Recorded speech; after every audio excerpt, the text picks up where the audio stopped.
રાંદેર ઝોનમાં કેરી વિક્રેતાઓને ત્યાં આરોગ્ય વિભાગે દરોડા પાડ્યા હતા અને કેરીના રસના નમૂના લઈ પબ્લિક લેબોરેટરીમાં મોકલી આપી રિપોર્ટમાં ખામી હશે તો વેપારી સામે કાર્યવાહી કરવાની આરોગ્ય તંત્રએ જણાવ્યું હતું। સુરતમાં કેરીની સિઝન આવતા કેરી રસિયાઓમાં આનંદ જોવા મળી રહ્યો છે, ત્યારે નકલી ખાદ્ય ખોરાક વેચાણ વધતા સુરત મનપાની આરોગ્ય ટીમે લાલ આંખ કરી હતી અને તમામ ઝોન વિસ્તારમાં ટીમ બનાવી કેરી વેચનાર વેપારીને ત્યાં દરોડા પાડ્યા હતા તેમજ કેરી અને રસના નમૂના લેબોરેટરીમાં મોકલવામાં આવ્યા હતા। જો આ રિપોર્ટમાં કોઈ પણ ખામી આવશે તો વેપારી સામે કાયદેસરની કાર્યવાહી કરવાની આરોગ્ય તંત્રએ જણાવ્યું હતું। જ્યારે લોકોના સ્વાસ્થ્ય સાથે ચેડા ન થાય જેને લઈ મનપા તંત્ર એક્શન મોડમાં આવી હતી અને કેરીના વેપારી સામે લાલ આંખ કરી દરોડા પાડી કાર્યવાહી કરી હતી। DD Thakor food safety officer Surat મહાનગરપાલિકા। કઈ પ્રકારની કાર્યવાહી હાલ કેરી વિક્રેતાઓ ચાલી રહી છે?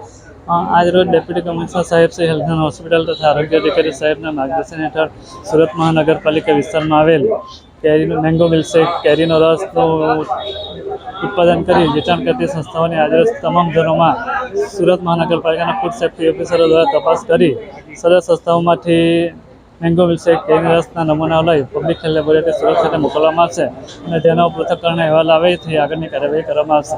સાહેબ, કેટલી ટીમો કામે લાગી છે? કેટલી આપણી જોવા એ 10 થી 12 જગ્યાએ લગભગ ચાલુ છે।